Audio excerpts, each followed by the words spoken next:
Lafit Gagauşça 2 aksiyaya katılmak için birkaç ayın süresinde Gagauşça Lafit'den uşaklar kısarak videoları yapıp yarışmanın kurucusuna güllü karanfil yolladılar. Bu yıl aksiyada payladılar 34 uşak. Onların arasında Kongaşçı, Avdarmanın, Çokmaydan'ın, Kıpçan, Tülüköy'ünün hem başka köylerin küçük yaşayanları. Benim adım Katya, yani oğlu. Ben bitirdim 1. klası. Ben geldim Çokmaydan köyünden. Ben Darbaz Deniz. Selam dostlar, selam büyükler. Ben Gagavuz küçük oğlanım. Bana değini bizim kökler. Gagavuzluk pahalı inanın. Benim vatanımı koruyun. Doğma yerim olsun belli.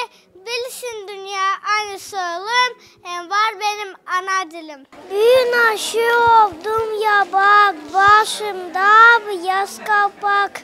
Manca paçakıma kavuma. Yanında sama sofrayı dolduracağım. Sizi bize çağıracağım.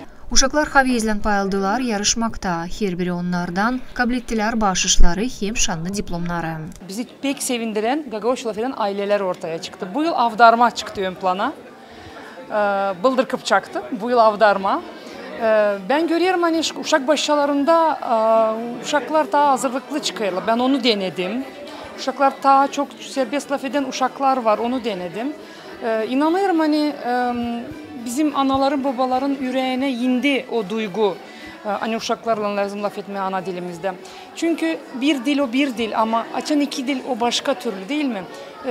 Ana babalar lazım unutmasınlar hani bizim dilde laf eder 300 milyon insan. Biz dünyanın neresine de gitsek bizim dilimizi anlayacaklar. Ona göre bu uşakları, kendi uşaklarını bu dilden ayırma olmaz. Çokmaydan köyünün uşak başçısının terbiye edicisi Anna Arabacı nişanladı. Uşaklar büyük hudullukla bu aksiyaya katıldılar. Uşaklar büyük havizle katılırlar bu yarışmalara. Onlar kendilerini daha serbest duyarlar. Onların sözlüğü ilerler. Uşaklar kendilerini sosyal durumu tabii ki böyle çetinleştirir insanın arasında. Onun için sanırım hani böyle yortucuklar, aksiyalar lazım daha çok olsunlar. İstediğim söylemem yıldan daha ziyade uşak laf eder ana dilinde. Bilirler çok şiir anlatma, türkü çalırlar. Aksiyanın istediklerinden birisi uşak Gagauşça Lafit'sin değil sadece uşak başçısında hem şkolada ama ailede de. Ana babalar nişanlarlar hani yarışmak büyük stimul olur ailede uşakla Gagavuz dilinde laf etmediğine.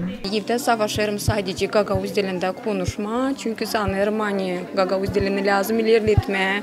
Uşaklarımız lazım bilsinler bu dili unutmasınlar. Zira görüyorum bitki vakit hani bizim dilimiz başladı kaybolmaya. İsterim söyleme sağ ol bu organizatora güllü karanfil hani yapar bu konkursu çünkü burada uşaklar pay alırlar. Varınca göstersinler kendilerini. Varınca türkü çalsınlar. Varınca tanışsınlar türlü dostlarla. Ben de sevinirim hani uşağım çıkar bir yana. Lafit Gagauşça 2 aksiyası 2. sıra geçirildi. Ona katılan uşaklar Gagauşça videoları yazıp kendi sevgilerini ana diline gösterdiler. Alona Terzi, Vladislav Tabachuk, Maria Kazako, GRT Haberler.